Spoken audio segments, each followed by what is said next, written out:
When the guards came to get them to throw them into the fiery furnace, there had to have been a scribe near the front door, because they stopped them and said, "What do you have on?" And every article was recorded. Now, if you're going to destroy something in fire, are you going to worry about taking inventory before you throw it in? No. But God directed them to take inventory. Why? Because last night we learned clothing represents character. And their characters perfectly, fully reflected whose character? God's character. And because of that, Jesus decided to come and join them. If they had not been fully dressed, it wouldn't have happened. So this is a very, very important step in that story. And then Isaiah, God got involved in his situation. The birth of Christ, of course. He sent his own son down here. Stephen being stoned. God was there.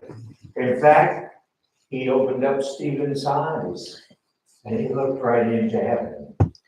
So he was quite involved. And then Hiram Edson. I don't know if there'll be enough time tonight or if you even have a desire to see the movie Meet Hiram Edson. But if you do, it's 30 minutes long. It's not a long movie. But Hiram, a very farmer up in New York, and God tapped him on the shoulder and pointed him to the heavenly sanctuary. God became involved in human history. And then the Civil War, beginning with the first battle of Manassas, God was involved. Looking back at that event, we read about it in the book, The Great Controversy, and also in volume 1 of the Testimonies to the Church, 266. Let me read it to you, because many folks don't even know about it. On July 21, 1861, the first major battle of the American Civil War, known in the North as the First Battle of Bull Run, and in the South as the Battle of First Manassas. Just then, an angel descended and waved his hand backward. Instantly, there was confusion in the ranks. It appeared to the northern men that their troops were retreating, when it was not so in reality. And a precipitate retreat commenced.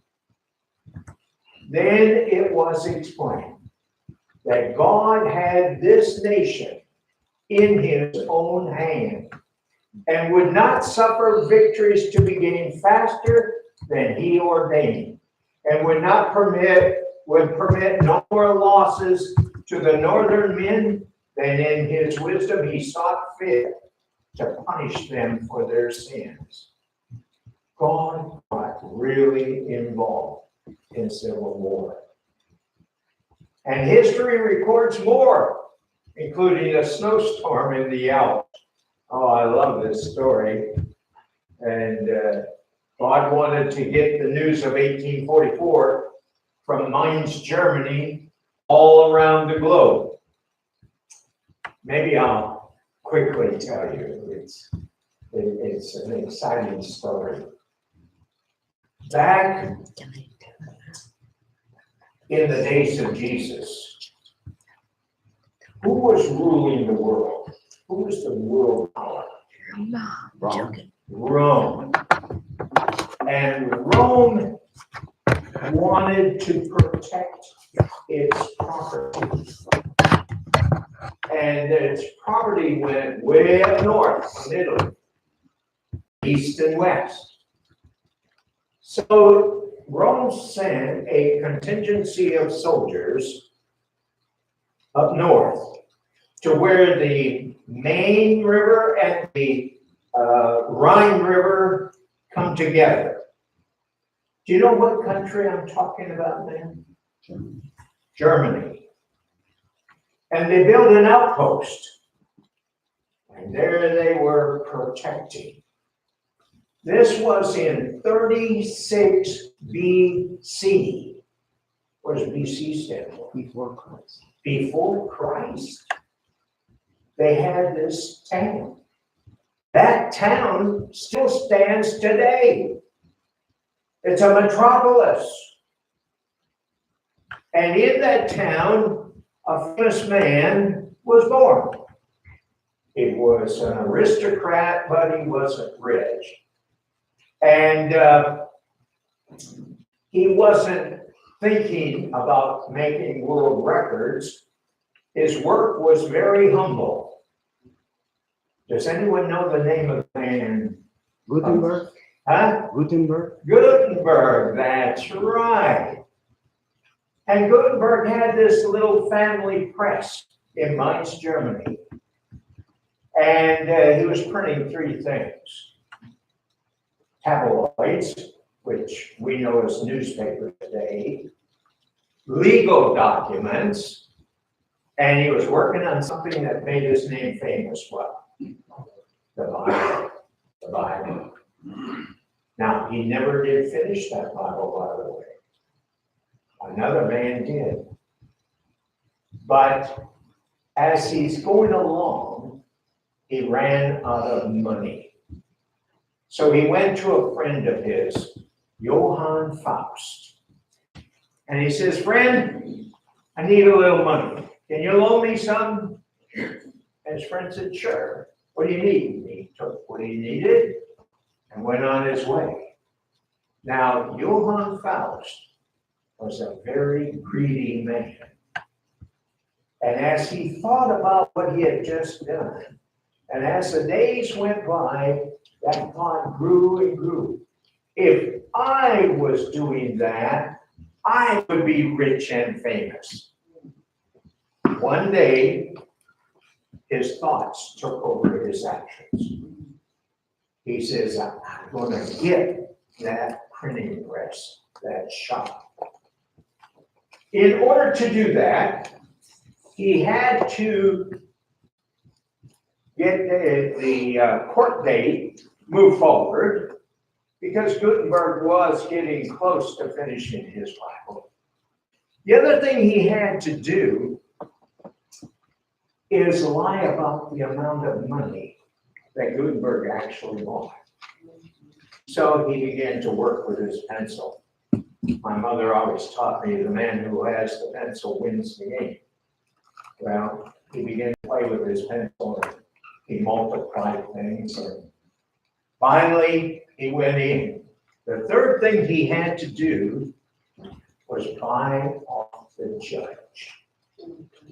We think that's something new nowadays. It's not good. He accomplished all of them, and he won the lawsuit against Faust. Now, or against Gutenberg. So now Mr. Faust is the owner of the print shop, and he carries on the work. In fact, some theologians believe that Martin Luther had them print 95 theses that he published on the door with him. So anyway, the shop is going along, but because Rome was in charge, they had a bishop who ruled over areas, different areas and different bishops. The Bishop of Mainz died unexpectedly, and the assistant bishop took over. When he took over, it wasn't long until he got a letter from Rome. And Rome said, "We're going to send a replacement for the bishop. Give him the keys when he arrives. And so the assistant bishop begins to think, I don't want to give up this job. I mean, I love having my toes kissed and people bowing before me and all this authority and power. So he writes a letter back to Rome and he says, forget it. I'm in charge. I'll keep things going in good order. Well, he was to learn what we know today, and that is Rome never takes no for an answer. So they write back and they said, if you do not relinquish, we're going to send an army up there and we're going to lay siege to Mainz, Germany. Well, that changed the perspective. Now it's his skin for his job. And he wasn't willing to give up his skin. So he sits down and writes a letter. Okay, send him up. I will do what you ask. He got a courier, and the courier picked up the letter and headed for Rome. Everything was going fine until he got deep in the Alps, and God sent a snowstorm. And the courier was locked in, couldn't go. So therefore, the answer never got to Rome. And Rome took the silence as a no answer, and they sent an army up to Mainz, Germany. When the army came in, they lined up 800 men in the town square and banished them from Mainz, Germany. Among the 800 are printers, apprentice printers. And so they go out. And we read the result of that in Great Controversy, a chapter on a man, Dr. Joseph Wolf, missionary to the world. And it talks about his experience down in Bokhara, Yemen. And he says they have a book called Sirah, and it gives notice of great events. They look for the Lord to come about the year 1840. Where did they get a book? One of those printers ended up somewhere near them. That's how they got the book. History records that 50 countries around the world received their printing trade directly from Gutenberg's press. And the United States is one of them. In 1639, in a little town in Massachusetts called Cambridge, you may recognize the name, they heard that there was one of his presses sitting idle over in England, and they sent a group of people to get it. And that's how we got our printing trade right here. And so God had to allow this snowstorm in order to get the message out to the world. What is that statement? God has 1,000 ways, of which we know what? Nothing. So we're going to go back now to the days of Daniel, who had a question on his mind. He had been listening to God, reading, and he had a question. And he was asking God for the answer about the very event prophesied to occur in 1844. What was it? Well, Daniel 8:13 records his question. Then I heard one saint speaking, and another saint said unto the certain saint which spake, how long shall be the vision concerning the daily? God answered.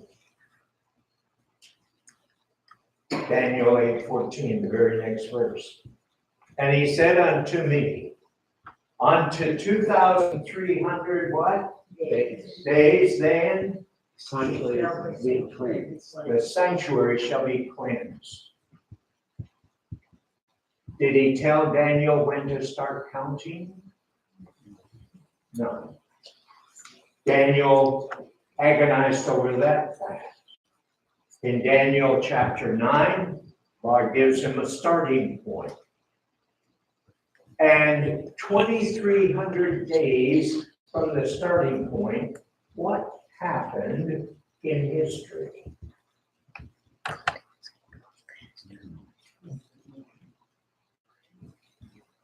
Nothing. Nothing. Daniel was concerned about this, but God was not talking about days. He was talking about days of atonement. That's what the cleansing took place on the Day of Atonement, amen? So he wasn't needing 2,300 days in that 2,300 days of atonement. So, how many days of atonement came each year for the children of Israel? 1 day. So if you have 2,300 days of atonement, how many years do you have automatically? 2,300 years. We don't need Ezekiel 4:6, Numbers 14:34 to go to that day-year principle. Psalm 77:13 says, thy way, O God, is in the sanctuary. So we can go to the sanctuary and get the day-year principle. 1 day of atonement equals 1 year. 2,300 days of atonement equals 2,300 years. Now, here's what God showed Daniel. It started in 457 BC. There are two concurrent time frames running, and they both begin at 457 BC. The first one is how many weeks? 70 weeks. And who was that for? The Jews. For your people, God said. The Jews. All right? So it ended in AD 34. Now we're not going to get into all the working parts. But I want to ask you to be thinking about this. Why did God give two prophecies together? We'll come back to that. So what happened in AD 34 to bring it to an end? Stoning of Stephen. The what? Stoning of Stephen. Stoning of Stephen. And what was the other one? Gospel going to the Gentile. Who was the man picked? Paul. That's right. Okay? Two important facts God desires to establish with man through these two encounters. From Daniel's day clear down to our day, it has not changed.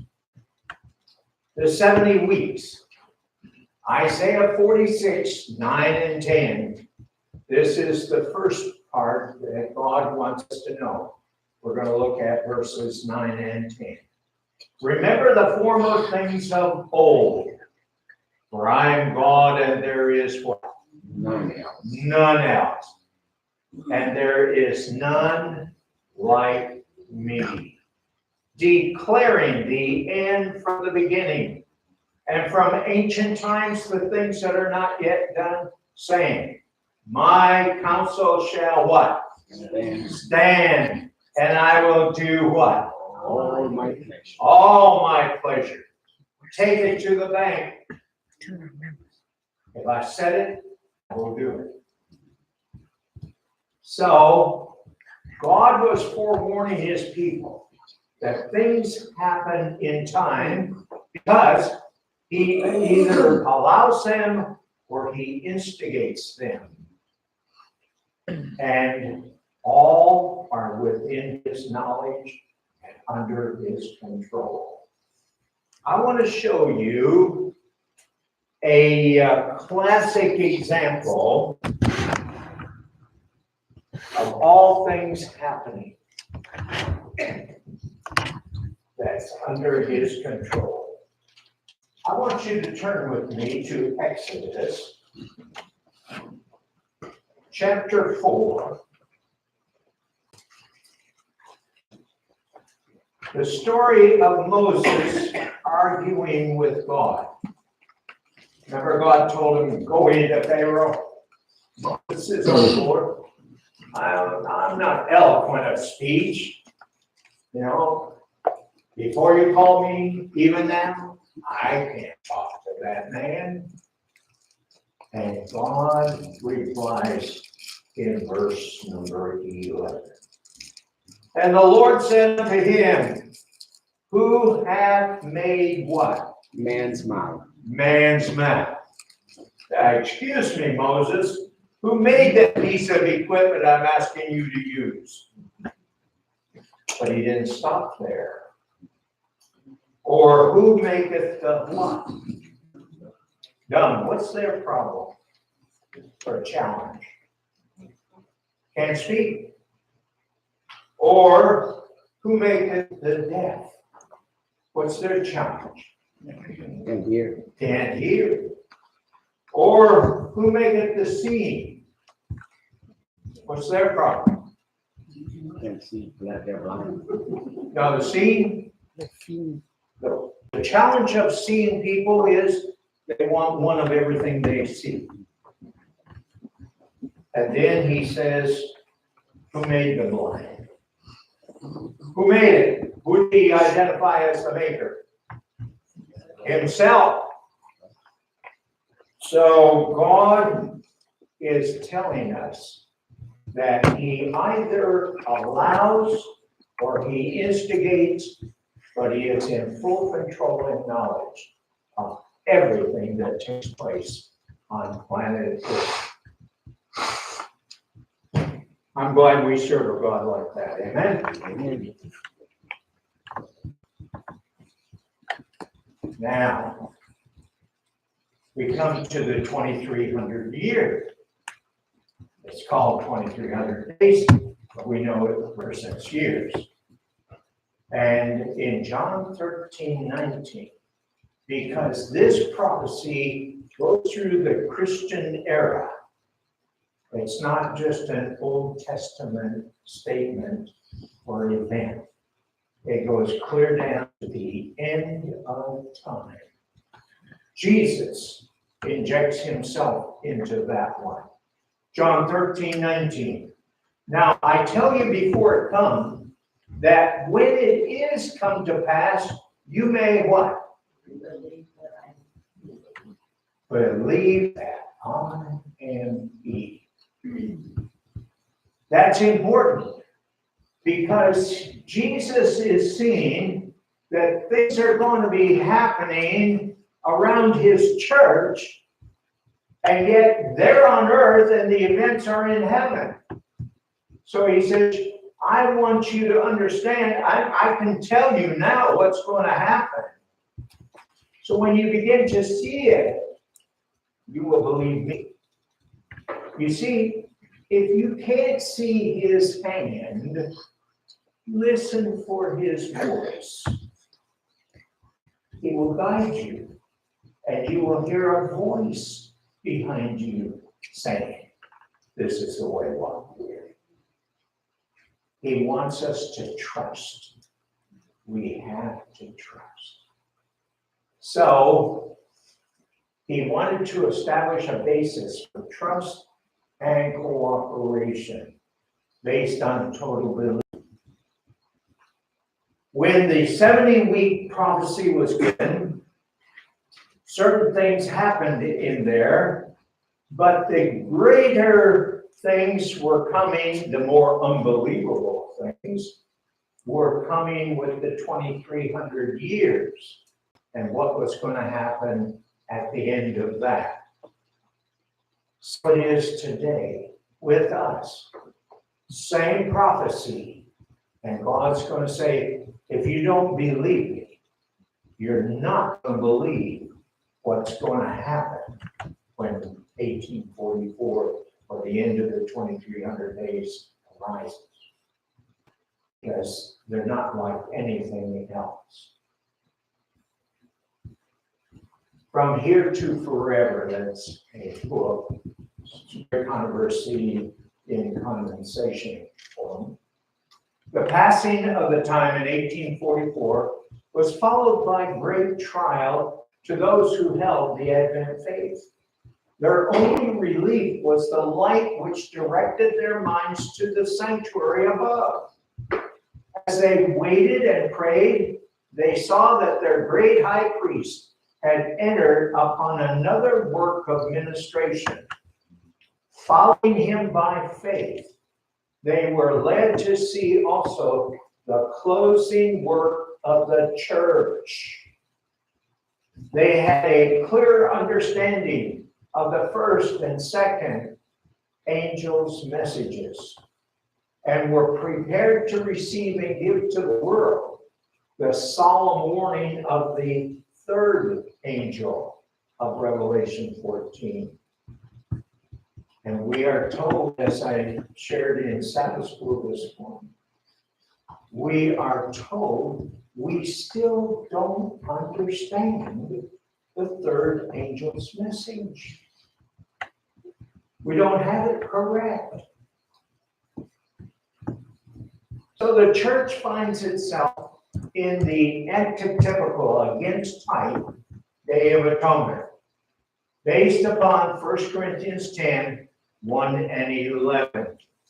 And of course, that's where God says, moreover, brethren, I would not that you should be ignorant, how all our fathers were under the cloud and all passed through the sea. Then he says, now, all these things happen unto them for ensamples, or examples, or types, or symbols. And they are written for your learning, admonition means learning. Those of us upon whom the ends of the world are come.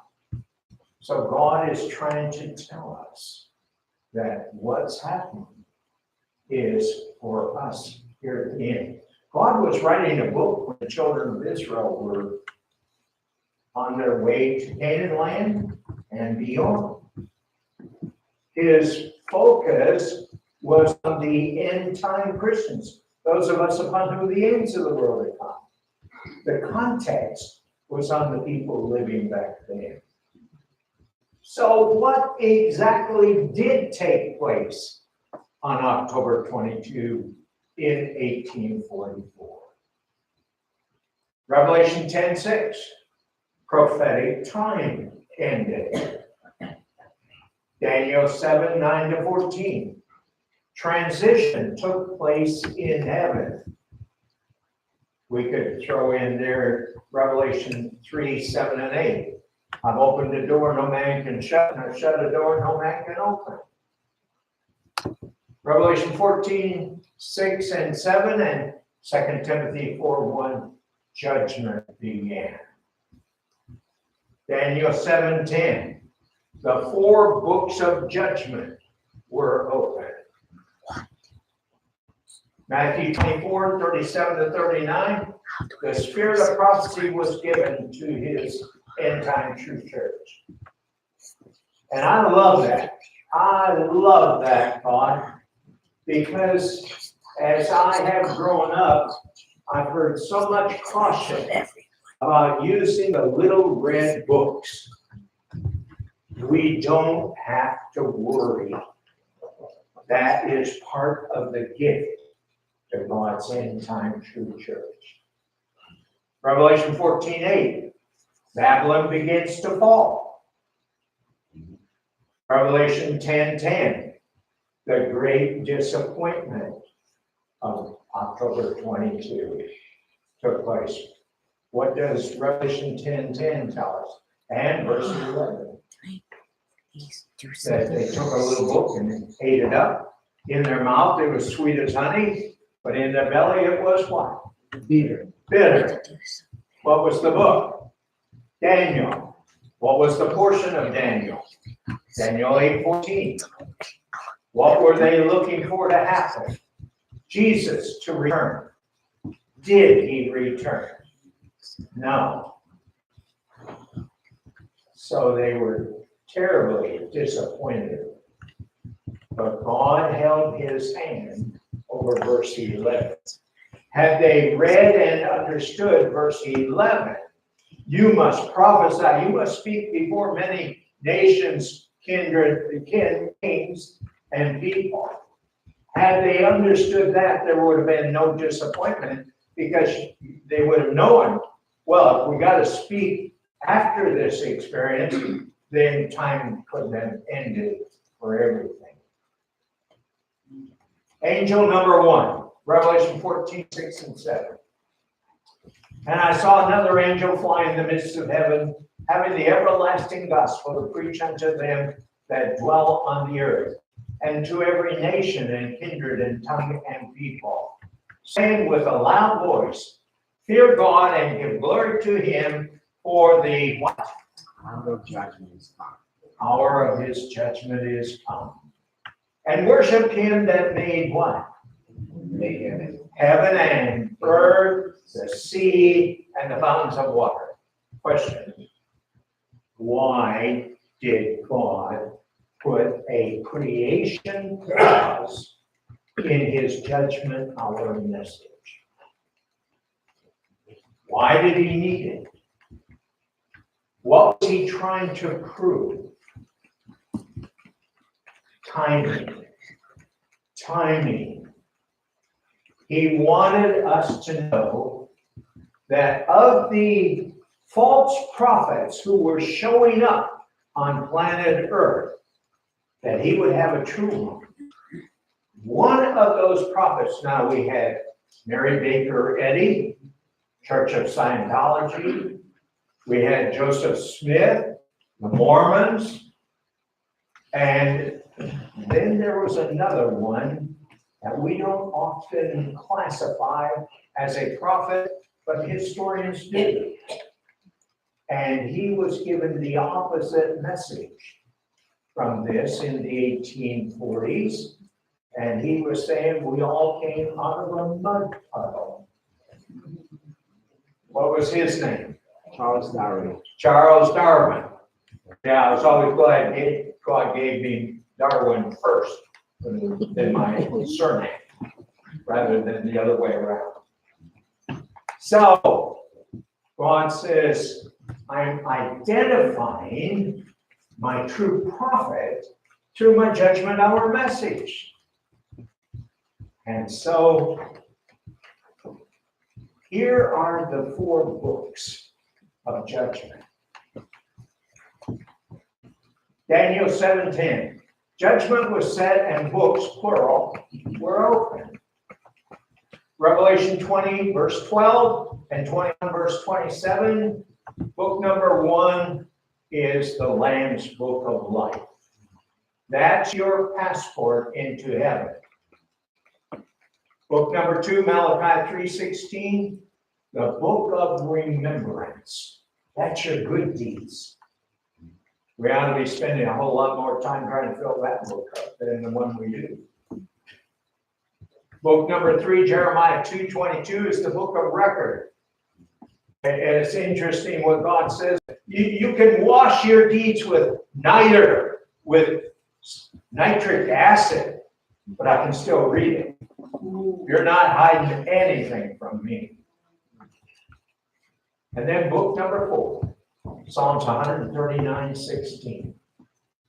It's called the Book of Members. Remember earlier on, while the Father and Son were sitting at the table of showbread in heaven, which was the throne of God, then Jesus was writing names in a book. Before the foundation of the earth, your name your birth date, and all the equipment you came into this earth with were written in this book. So in judgment, God takes the book of members and he says, this is what I gave Whitman, and these books are going to tell me what he did with it. And that's what judgment is about.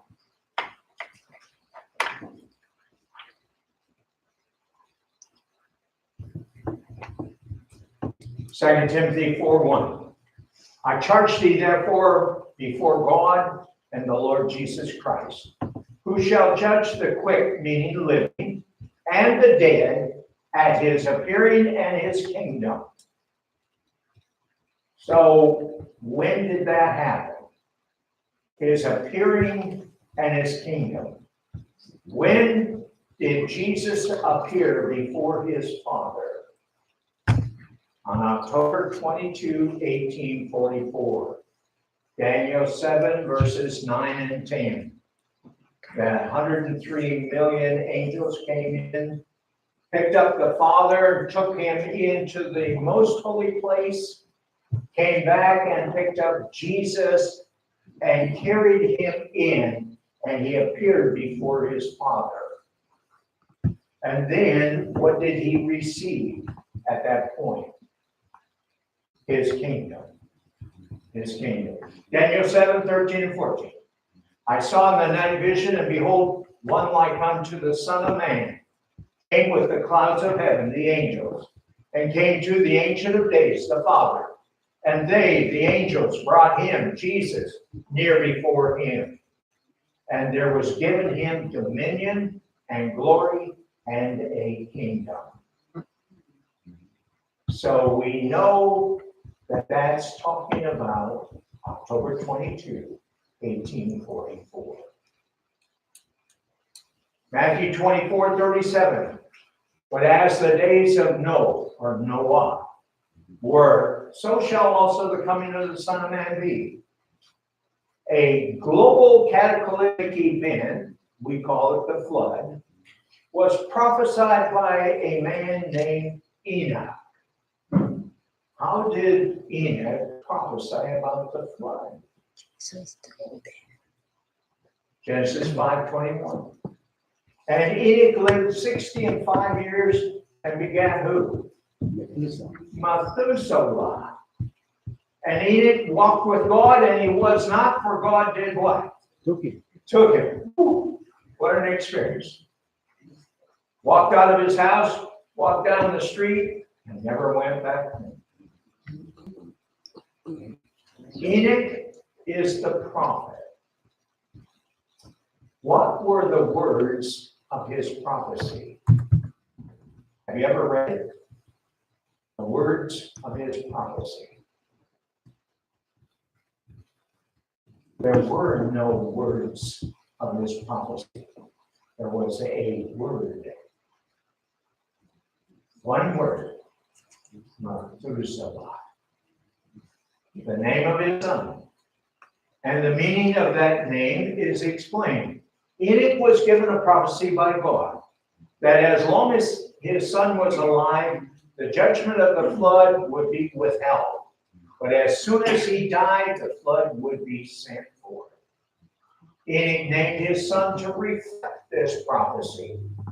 Thus, the name Methuselah signifies his death shall bring. And indeed, in the year that Methuselah died, the flood came. God says you can count on my word. Take it to the bank. And Matthew said, as it was in the days of Noah, so shall also the coming of the Son of Man be. So we are told, we're told, that at his appearing in his kingdom, Jesus was going to judge the living and the dead. Count on it. And Daniel 7, 13 and 14 affirm he did come in 1844. And there it's again, it's telling us how he came. The angels brought him before the Father. All that to say this, that in 1844, when Christ came to his Father in the most holy place of the heavenly sanctuary, that God gave his end-time church the gift of prophecy. And by the heavenly test of 1 Corinthians 14, 32 and 33, he was revealing the validity of Ellen G. White as his spokesperson or prophet, as they are called. What does Paul tell us in 1 Corinthians 14, 32 and 33? As the spirits of the prophets are subject to the prophets, for God is not the author of confusion. The spirits of the prophets, we're going to break it down a little bit. The second prophet or following prophets are subject to the first prophet, giving the original prophecy from God. The first one gives the original. The first one gives the prophecy and the time frame. And then the next one that comes along must follow him. They must harmonize on content and the action it called for.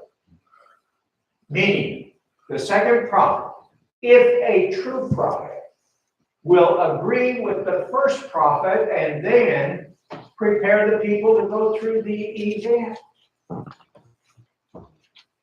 As with Enoch, he gave a prophecy. Moses was the next one to come along. Did he agree with Enoch? Sure he did. Did he do anything with his people? Sure he did.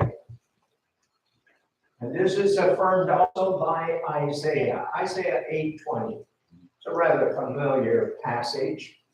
To the law and to the testimony of the first prophet, if they, the second prophet or spokesperson, don't confuse that prophet with somebody who has to be foretelling things.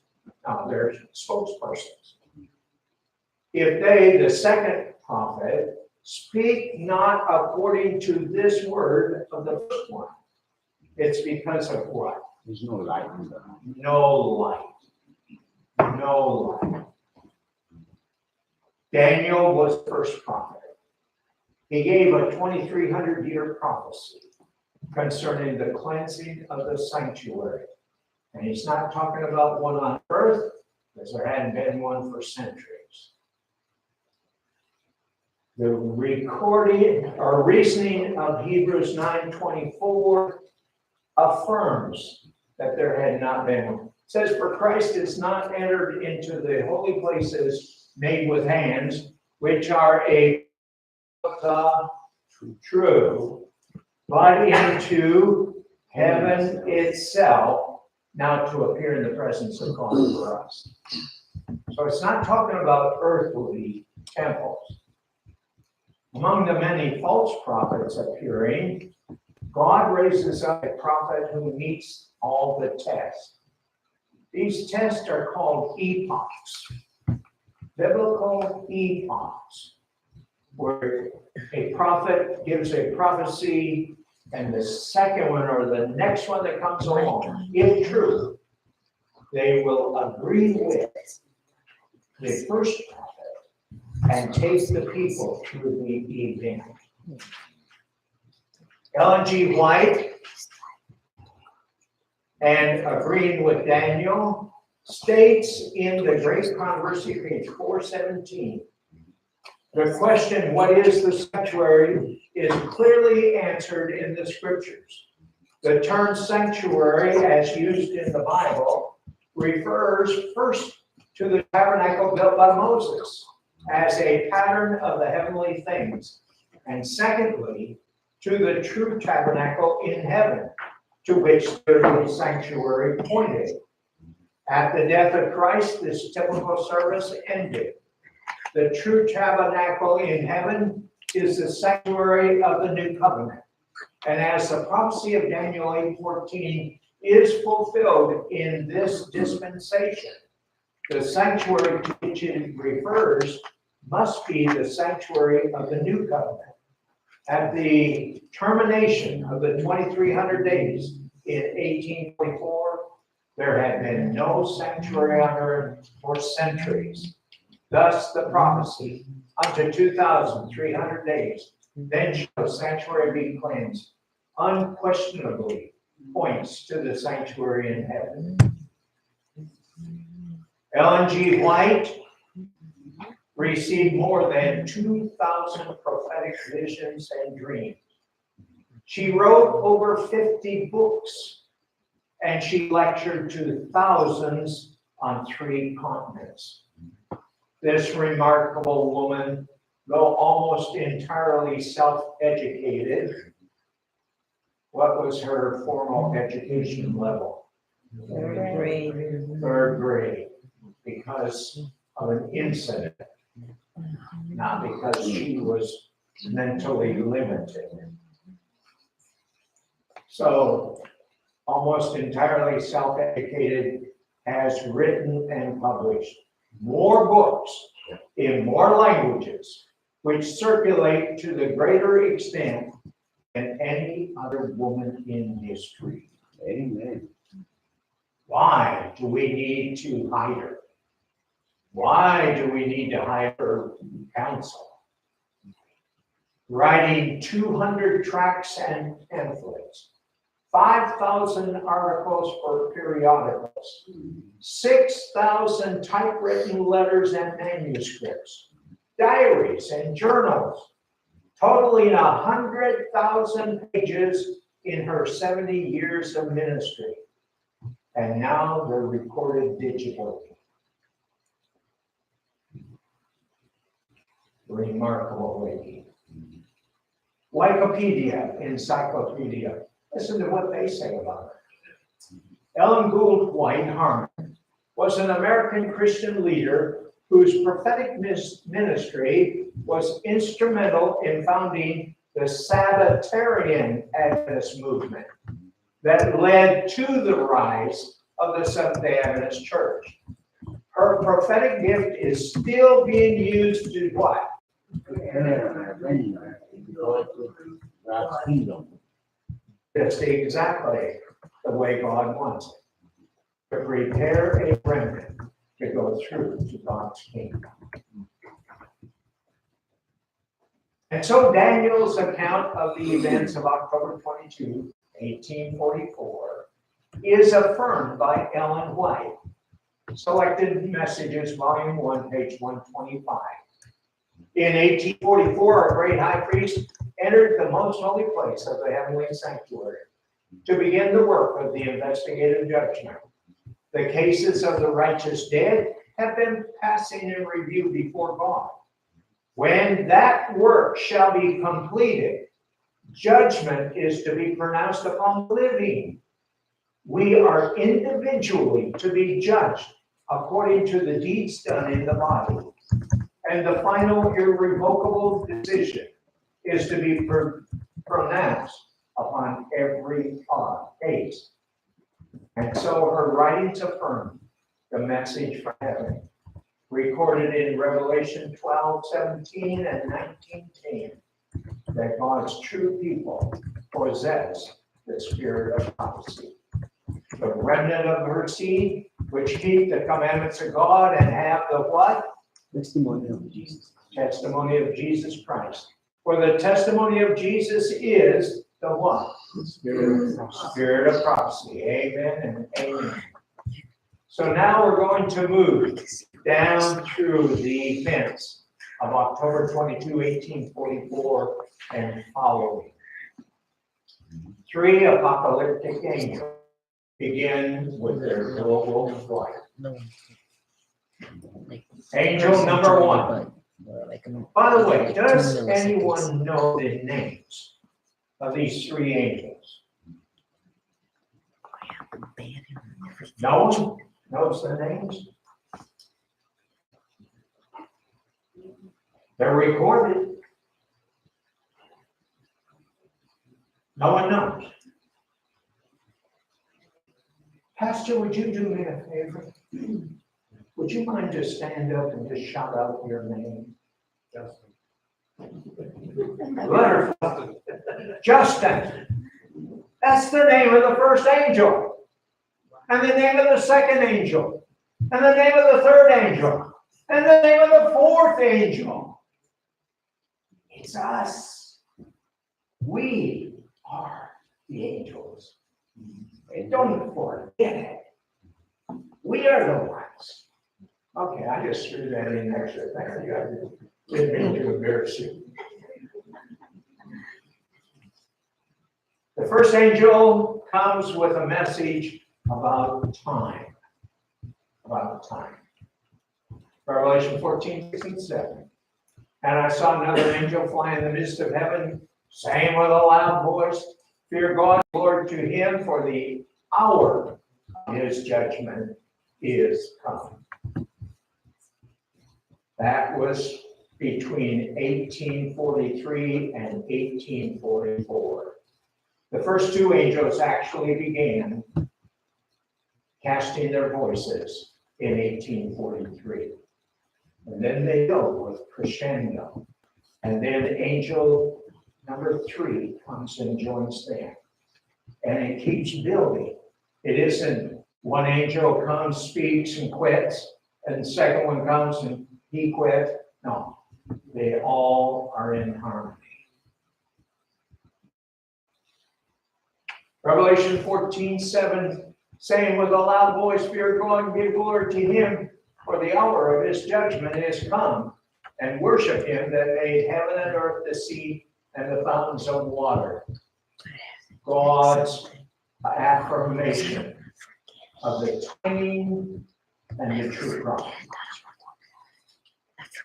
Let's go back to first selected messages 125. In 1844, a great high priest entered the most holy place of the heavenly sanctuary to begin the work of the investigative judgment. The cases of the righteous dead have been passing in review before God. When that work shall be completed, judgment is to be pronounced upon the living. Each of us has a case pending in the court of heaven. We are individually to be judged according to the deeds done in the body. We are fast approaching the close of our probation. Let every soul inquire, how do I stand before God? We know not how soon our names may be taken into the lips of Christ, and our cases be finally decided. What will these decisions be? Shall we be counted with the righteous, or shall we be numbered with the wicked? Judgment is going on right now.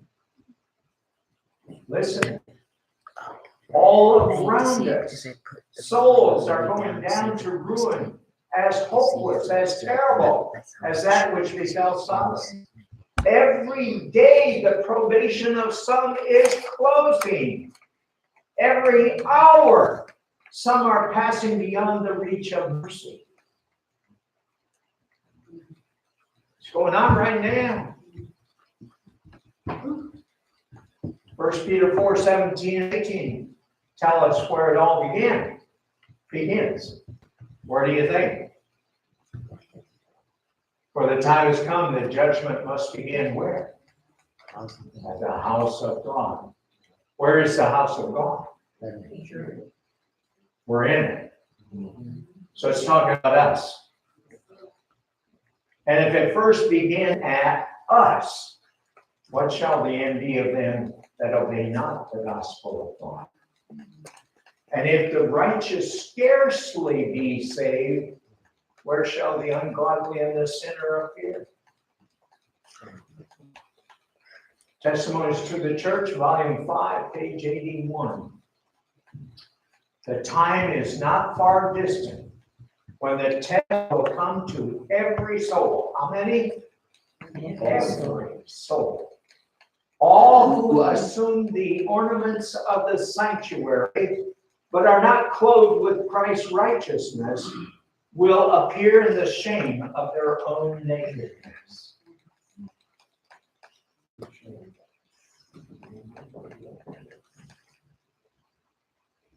Continuing on. We individually have a case pending in the court of heaven. Character is being weighed in the what? Balances of the sanctuary. That's where our judgment is taking place. That's why it is so critical to understand the sanctuary, because every article is a scale. And that's why Satan makes such a direct attack on silencing or misappropriating the sanctuary message. God's claim is placed in one scale, and man's character in the other. And by the balances of the heavenly sanctuary, every man's doom is fixed for eternity. So 1 Peter 4:17 tells us judgment began at the house of God, meaning the church. So it also is weighed in the balances of the sanctuary. Last day events, page 59. In the balances of the sanctuary, the Seventh-day Adventist Church is to be weighed. She will be judged by the privileges and advantages that she has had.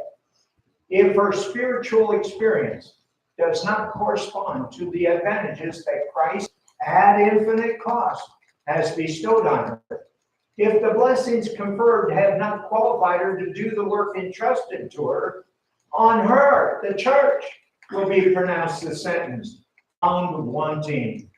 By the light bestowed, the opportunities given, will she be judged. Volume 5, Testimonies. At such a time as this, just as the great work of what? Judging. Judging who? The living. The living is to what? Begin. This was written in 1889 to 1892.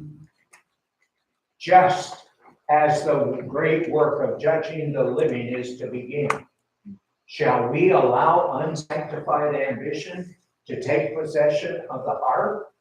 What can be of any worth to us now except to be found loyal and true to the God of heaven? What is there of any real value in this world when we are on the very borders of the eternal world? What education can we give to the students in our schools that is so necessary as the knowledge of what saith Scripture? Before any can enter the mansions of the blessed, their cases must be investigated, and their characters and deeds must pass in review before God. All are to be judged according to the things written in the books and to be rewarded as their works have been. Now follow this. This judgment does not take place when?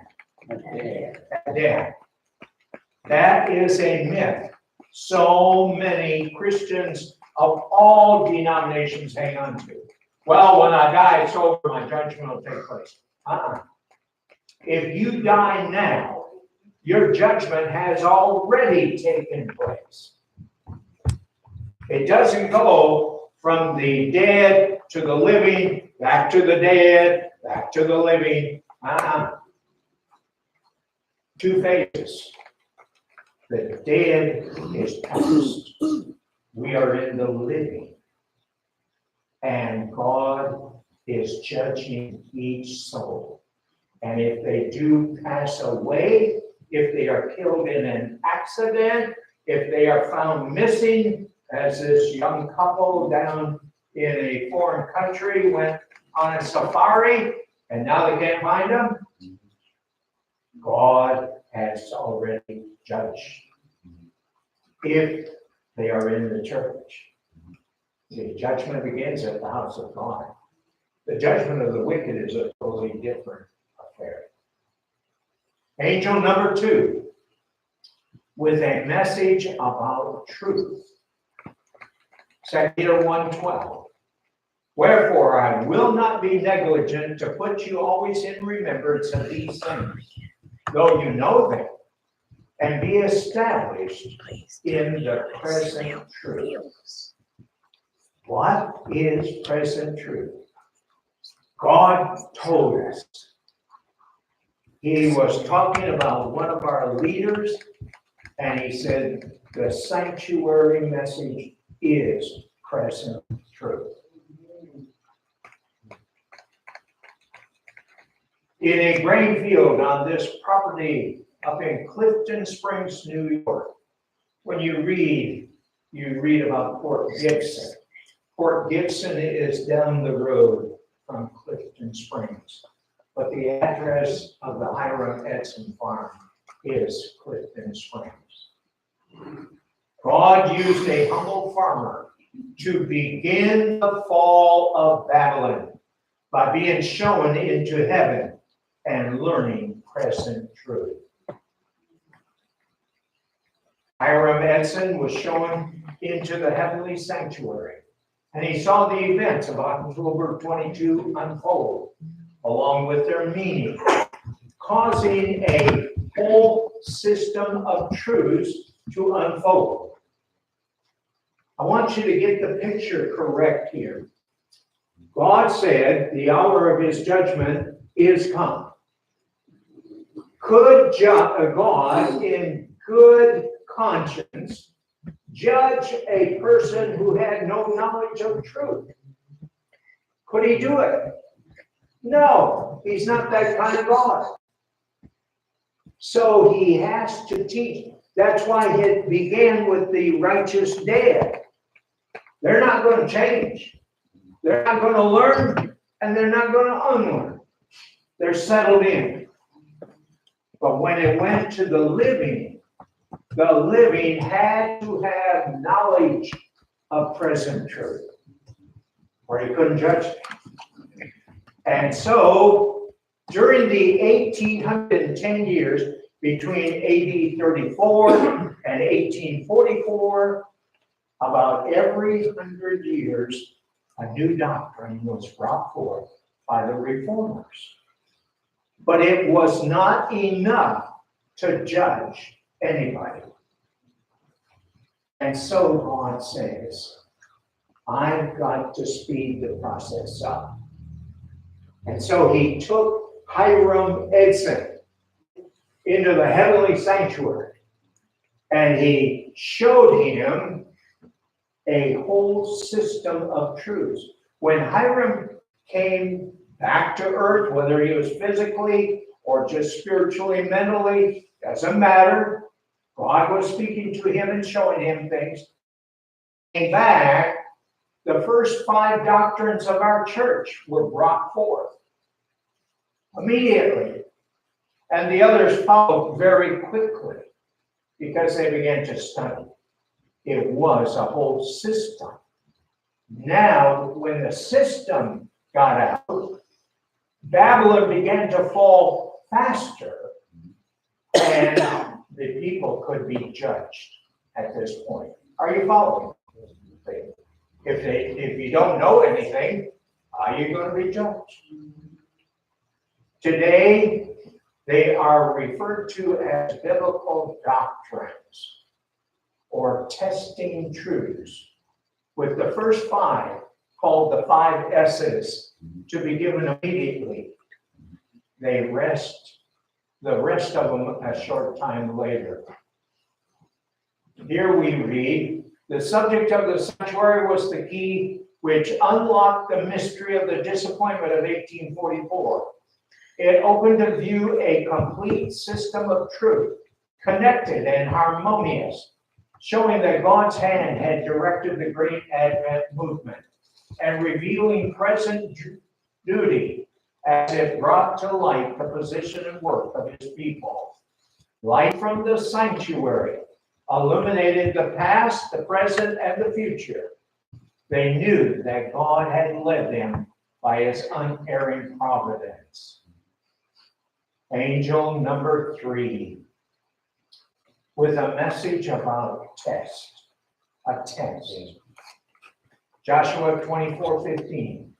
And if it seem evil unto you to serve the Lord, choose you this day whom you will serve. But as for me and my house, we're going to do what? Serve the Lord. Revelation 14:9-12 is a contrast study. And the third angel followed them in a loud voice. If any man worship the beast in his image and receive his mark in his forehead or in his hand, the same shall drink of the wine of the wrath of God, which is poured out without mixture into the cup of his indignation. And he shall be tormented with fire and brimstone in the presence of the holy angels and in the presence of the Lamb. And the smoke of their torment ascendeth up forever and ever, and they have no rest day nor night, who worship the beast in his image, and whosoever receiveth the mark of his name. Now here's the contrast, verse 12. Here is the patience of the saints. Here are they that keep the commandments of God and the faith of Jesus. Selected Messages, Volume 1, page 362. The time of test is just upon us, for the loud cry of the third angel has already begun in the revelation of the righteousness of Christ, the sin-pardoning Redeemer. This is the beginning of the great light of the angel, whose glory shall fill the whole earth. Which angel is that? Number 4. Angel number 4. And the earth is lightened with his glory. We read there in Revelation 18:1. So it goes from 1 and 2 to 3, and then 3 blends in with 4. Fourth angel. We want to keep close to the truth that is for our time, present truth. We want to know what is the truth now. We claim to believe the third angel's message. We claim that the angel was flying through the midst of heaven, proclaiming the commandments of God and the faith of Jesus. This was the proclamation. Did you hear his voice? When the position of Christ changed from the holy to the most holy place in the sanctuary, it is by faith we are to enter with him, understand his work, and then to present to the world the last message of mercy that is to be given to the world. Sermons and Talks, page 67. And what is it? It is a message to prepare people for the second coming of the Son of Man. It is God's great day of preparation, and therefore every minister of Jesus Christ should have in his course of action, in the burden of his labor, zeal and living interest, and intensity in his efforts, which is appropriate to the truth for this time, which is claimed to be the last message of mercy for our world. Here's the patience of the saints. Here are they that keep the commandments of God and the faith of Jesus. But keep what commandments? The what? The 10 Commandments, right? Is that all? No. No. Transgression of the physical law is transgression of the moral law. For God is as truly the author of the physical laws as he is the author of the moral law. His law is written with his own finger upon every nerve, every muscle, every faculty which has been entrusted to man. And every misuse of any part of our organism is a violation of that law. Christ Topic, lesson 347. Keep the faith of Jesus. What is the faith of Jesus? Does anybody know? What is it? No idea? Hebrews 7:25. This is Scripture's description of the faith of Jesus. Wherefore he is able also to save them to the uttermost, that come unto God by him, seeing he ever liveth to make intercession for them. Now let's read it in Third Selected Messages 172. The faith of Jesus, it is talked of, but not understood. What constitutes the faith of Jesus that belongs to the third angel's message? Jesus becoming our sin bearer, that he might become our sin pardoning Savior. He was treated as we deserve to be treated. He came to our world and took our sins that we might take his righteousness. And faith in the ability of Christ to save us amply and fully and entirely is the faith of Jesus. The first angel points us to the sanctuary, the most holy place, the Ark of the Covenant, the law of God. The hour of his judgment is come.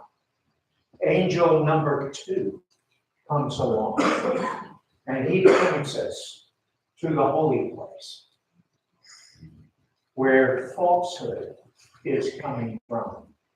Satan, remember in our early meetings, Isaiah 14:12-14, 2 Thessalonians 2:3-4, verse 7, Satan is bringing falsehood. Babylon is falsehood and confusion. And so in the holy place, we find truth. And then the third angel points us to our great high priest, Jesus Christ. The three angels' messages are the exact same messages as the sanctuary. And God does not divorce them. And he does not want us to divorce them. Let's read it in John 10.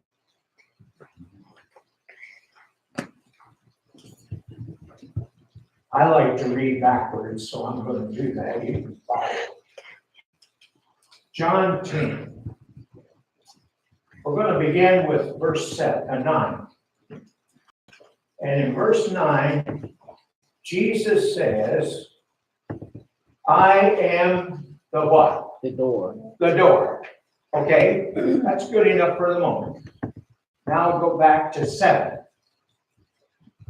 Then said Jesus unto them again, Verily, verily, I say unto you, I am what now? The door of the sheep. The door of the sheep. First he's the door. Now he's the door of the sheep. Now go back to verse 1. And let's see what we can find out there. Verily, verily, I say unto you, he that entereth not by the what? Door into the sheepfold, but climbeth up some other way over this 9-foot high fence. The same is a what? A thief and a robber. A thief and a robber. Are you following? Jesus is trying to tell us that when we are ministering to others,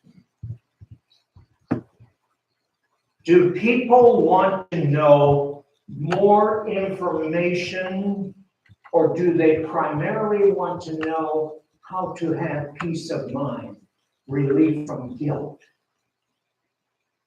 What do you think is the greatest desire of people coming to a church? It's always, I want to have peace.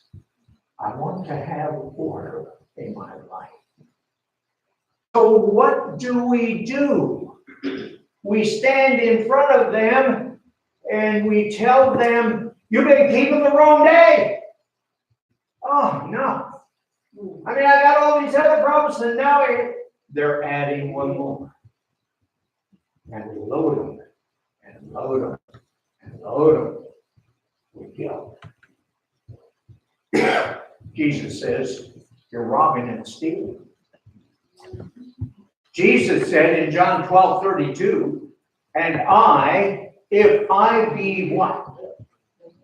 Lifted up, will do what? Draw men unto what? Information or reformation and restoration. So he wants us to do things his way.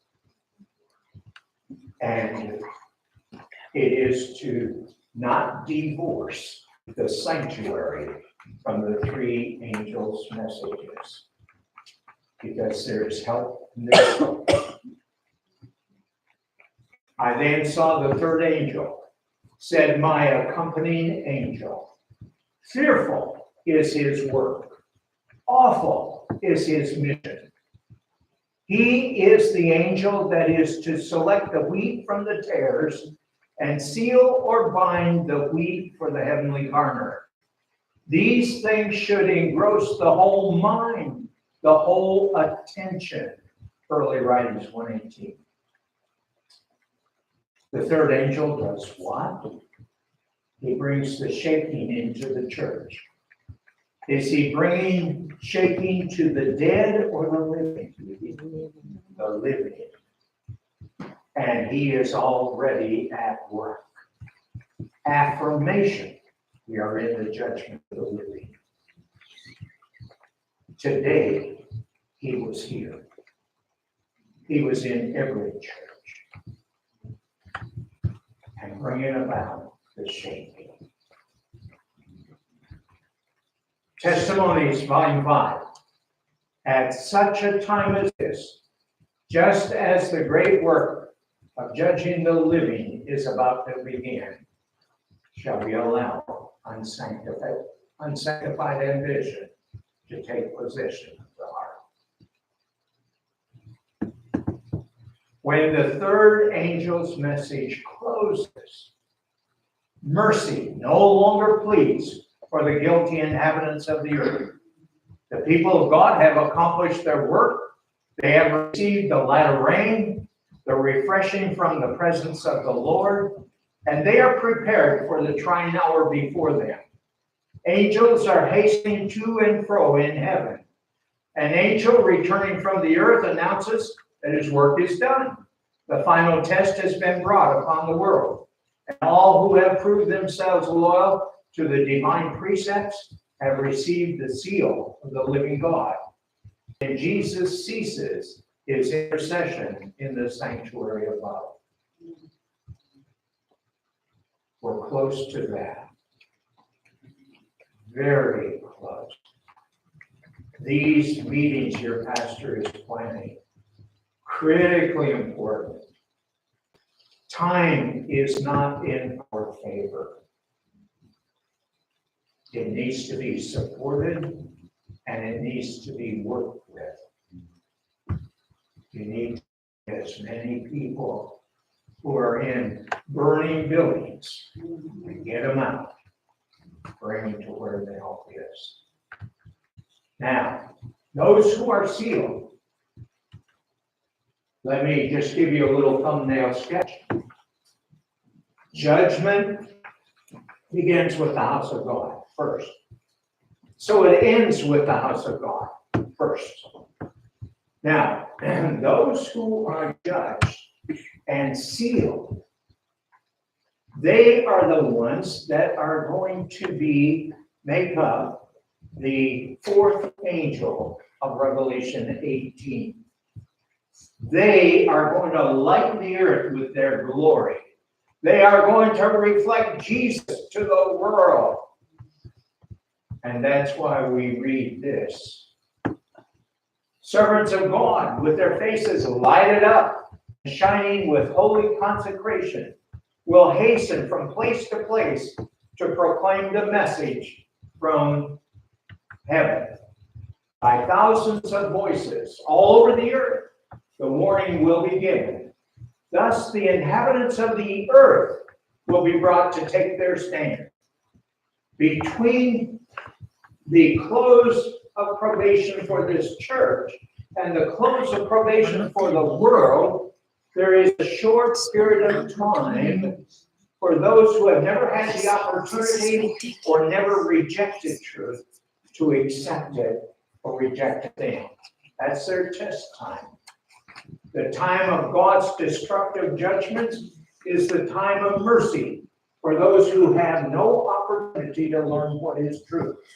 Tenderly will the Lord look upon them. His heart of mercy is touched. His hand is still stretched out to save.